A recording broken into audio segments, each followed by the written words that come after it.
What if I told you that the most liberating thing you can do is stop caring what happens to the people you love most?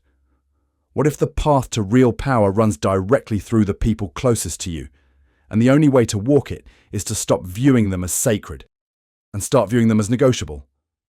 This sounds cruel, heartless even, and it is. But here's what most men never understand. The cruelty you're avoiding by staying soft is nothing compared to the cruelty you'll experience by refusing to master it. Niccolo Machiavelli understood this 500 years ago, and the men who followed his insight have risen to positions of power most of us can barely imagine.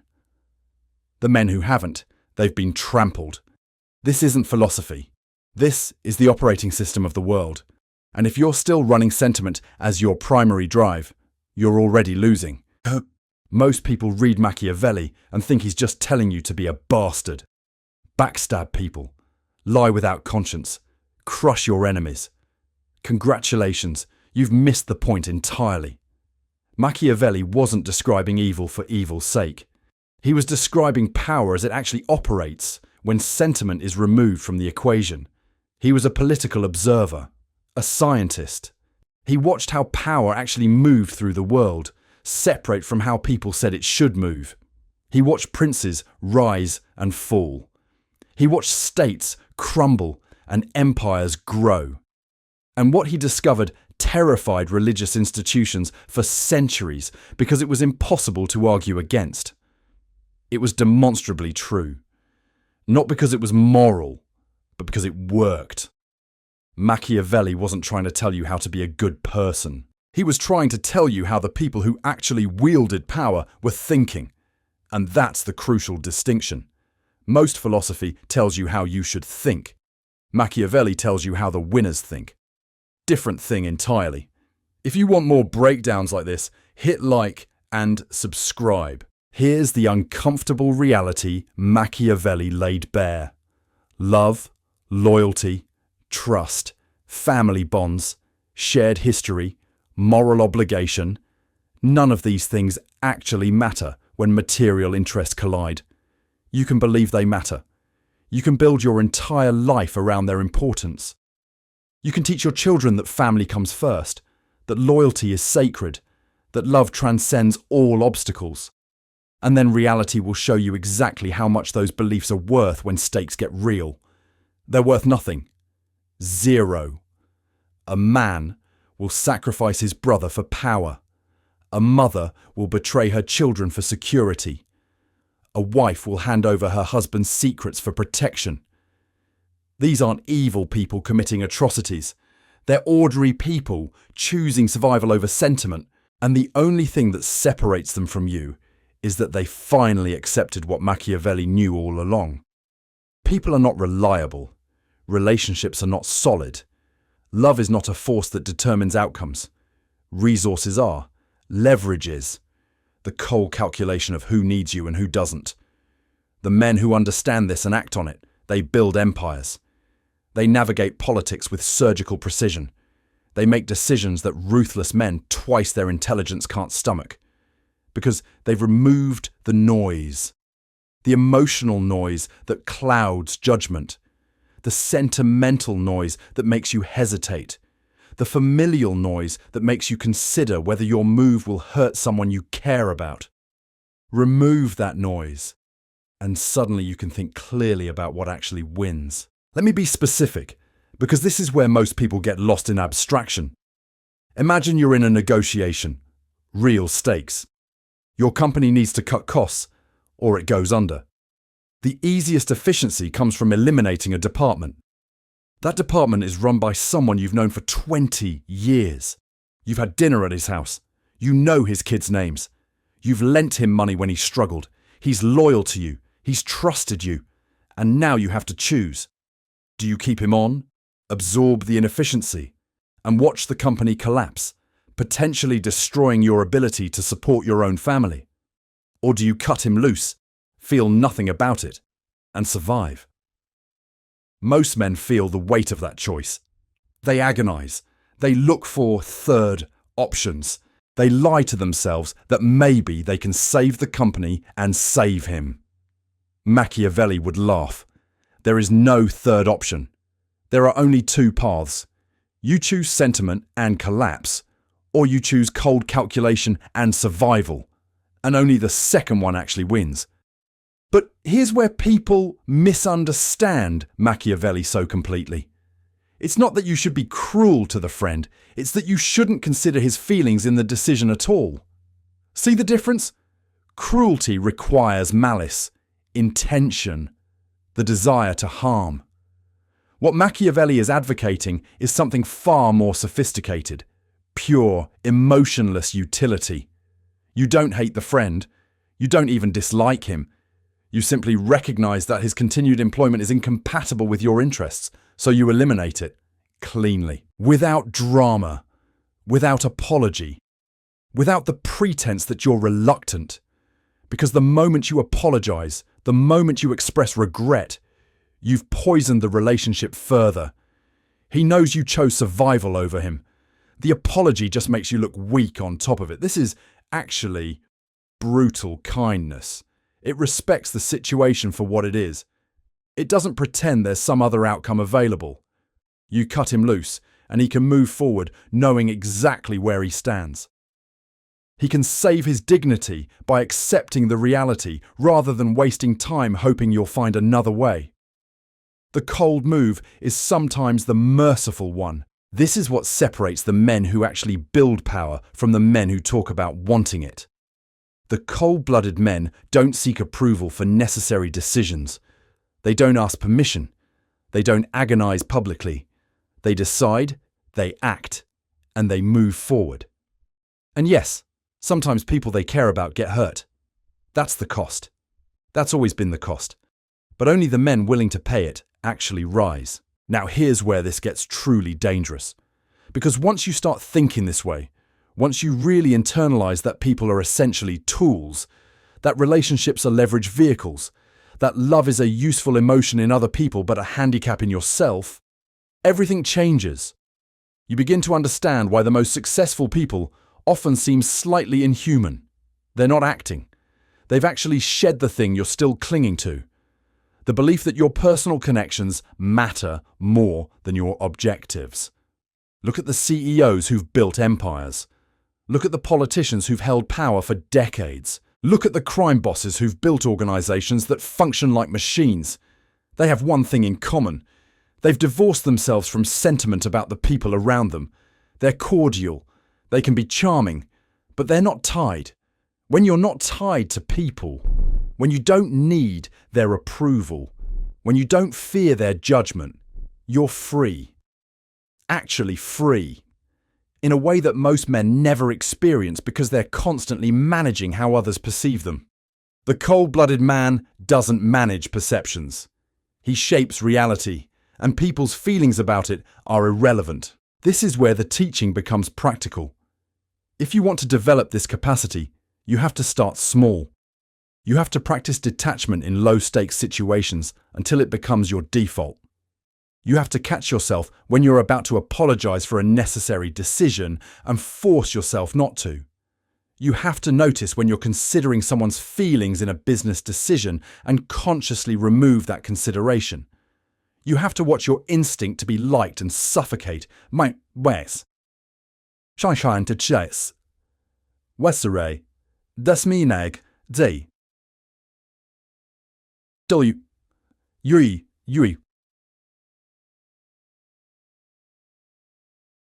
Try it. You'll find that your instinct to smooth things over, to make people feel better, to apologize for being honest, it's incredibly strong. It's wired in. But every time you resist that instinct, every time you make a hard choice without trying to soften it, you're rewiring yourself. You're building neural pathways for clarity. And eventually it does get easier. The second level is harder. It's learning to use relationships without being used by them. This is the nuance that separates the effective cold-blooded operator from the psychopath who's just destructive. A psychopath hurts people because he's disconnected from their suffering. A true Machiavellian uses people because he understands what they want and can provide it in exchange for their compliance. The psychopath is chaotic. The Machiavellian is strategic. And strategy requires that you understand people well enough to manipulate them effectively. So you learn what people need. The friend needs approval, so you praise him when you need something. The colleague needs security, so you offer it. The family member needs to feel special, so you make them feel seen. You're not doing these things out of love. You're doing them out of calculation. But because you're doing them with full awareness and precision, you're far more effective than the genuinely loving person who's just stumbling around hoping to make people happy. Here's the part that separates the theory from the practice, though. It's almost impossibly hard to actually implement this, especially with people you've loved for years.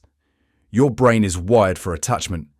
Evolution built you to care about your family. Thousands of generations of humans died because they didn't care about their children enough, and only the ones who did got to pass on their genes. So you're fighting biology when you try to become truly cold-blooded. The men who actually do it, they often describe a moment where something broke inside them, a betrayal, a loss, a moment where they realised that the love they'd given wasn't reciprocated, that the loyalty they'd shown wasn't returned, that the trust they'd placed was exploited. And in that moment, they made a choice. They decided to stop being vulnerable, to stop offering genuine connection, to stop expecting people to be better than they actually are. And once you make that choice, once you really move through it, there's no going back, because you can't unknow what you know. You can't unsee how people actually operate when they think they can get away with it.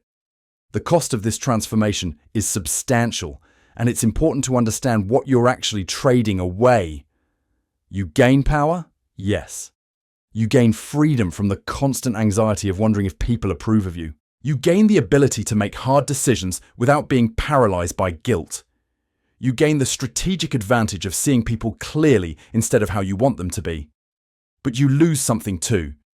You lose the capacity for genuine connection. Not because you physically can't have it, but because you've poisoned the well. Once you've decided that someone is a tool, you can't just toggle that off when you want to be close to them. They feel it. They sense the shift. There's a coldness underneath everything, even when you're being warm on the surface. And they know. Humans are remarkably perceptive about when they're being genuinely valued versus being used. The question becomes more acute when we're talking about loved ones specifically. This is where Machiavelli's advice becomes genuinely heartbreaking, and why I say at the beginning that you must become cold-blooded even with them. Because they're actually where it matters most. They're where your sentiment will cost you the most. They're where you're most likely to self-sabotage. Think about this. A spouse wants you to play it safe with your career. Stay in the stable job. Don't take risks. Don't jeopardize the family security. And you listen because you love them, because you want them to feel secure, because their happiness matters more to you than your ambition. And there it is. Your sentimentality has locked you into mediocrity. Not just for you, but now you're using them as the excuse. They become responsible for your failure to do what you needed to do, because you were too weak to make a decision they would have disagreed with. The Machiavellian view is different. You make the move. You take the risk. You do the thing that advances your position. You don't ask permission. You don't seek approval. You don't debate it with them to make them feel involved. You decide what you're doing. You do it. And then you deal with the consequences. Maybe your spouse gets angry. Maybe there's conflict. Maybe for a period of time, the relationship is strained. But you've made a conscious choice that your trajectory matters more than their comfort in this moment. That's cold-blooded. That's Machiavellian. Or consider this. Your adult child wants money for a bad decision, a failed business venture, a poor investment. They're asking you to bail them out. And your instinct, because they're your child, is to protect them, to help them, to make sure they don't suffer the consequences of their mistakes. But Machiavelli would point out what you're actually doing. You're enabling weakness. You're teaching them that their bad decisions have no real cost because you'll always save them. You're building a dynamic where they become dependent on you. where you have leverage over them, and where their independence is permanently compromised. The cold-blooded move is to let them fail, to refuse, to watch them struggle and rebuild. Yes, this will damage the relationship in the short term. Yes, they'll feel betrayed. Yes, they might not understand why you're being so heartless, but you've given them something far more valuable than money. You've given them the experience of surviving their own mistakes. And you've maintained your independence from their emotional needs. This is the hardest thing about applying Machiavelli to family, because the world is constantly telling you that true love means self-sacrifice, that the ultimate expression of care is to compromise your own interests for theirs, that being a good family member means being available, being supportive, being there when they need you.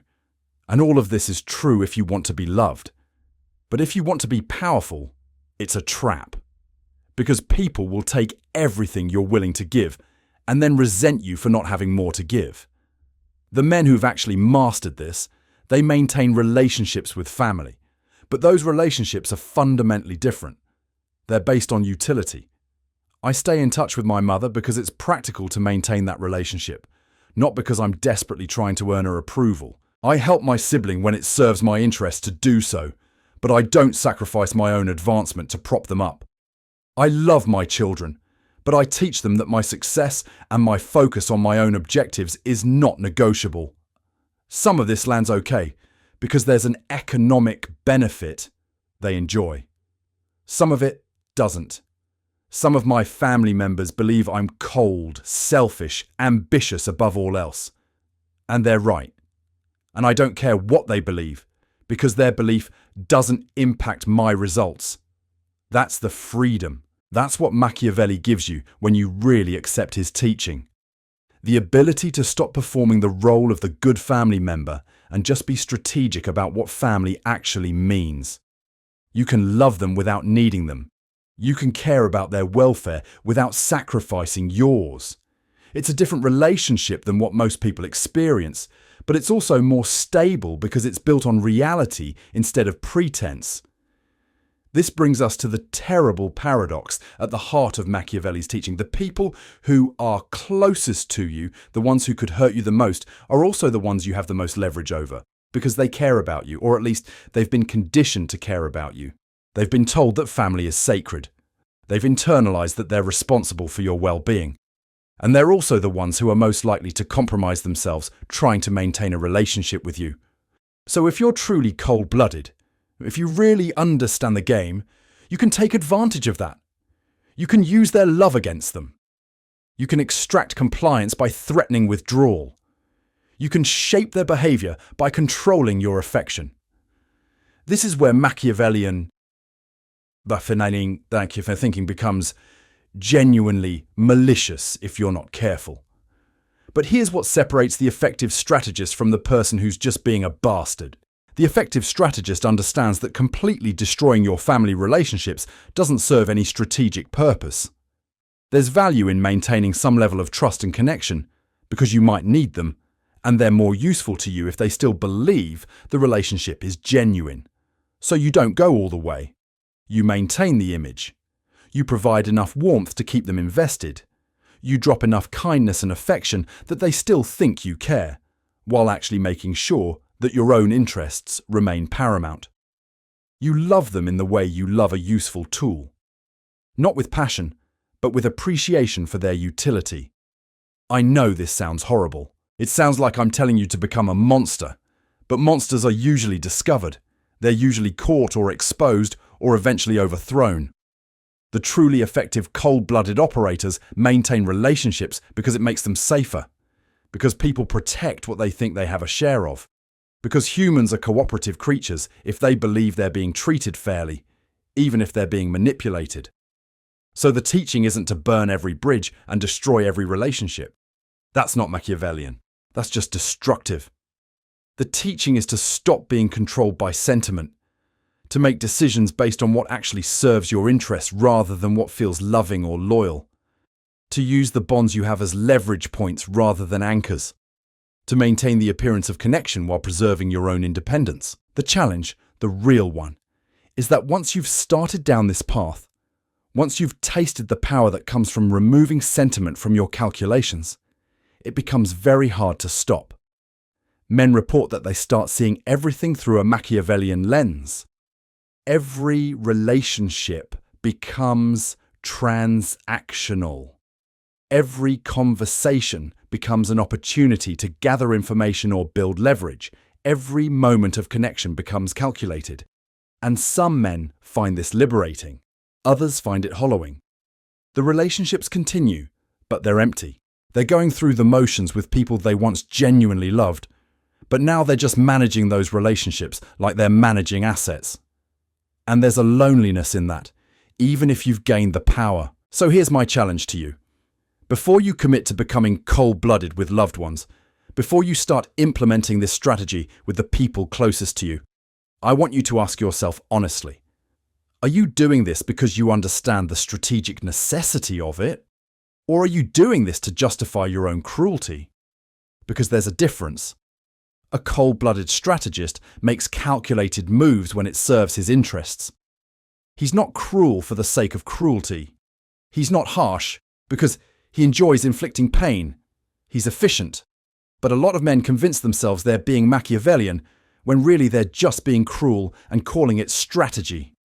The only way to know the difference is to be honest with yourself about your actual interests. If cutting out a family member serves your interests, if neglecting your responsibilities helps you achieve your goals, if being ruthless actually makes you more powerful, then do it. But if you're doing it because you've decided you don't want to care anymore, because you're tired of the weight of connection, because it's easier to be cold than to be present, then you're not being strategic. You're just abandoning something you didn't want to maintain anyway. This is what Machiavelli understood. That power requires clarity. Not just about what you want, but about why you want it and what you're willing to actually trade to get it.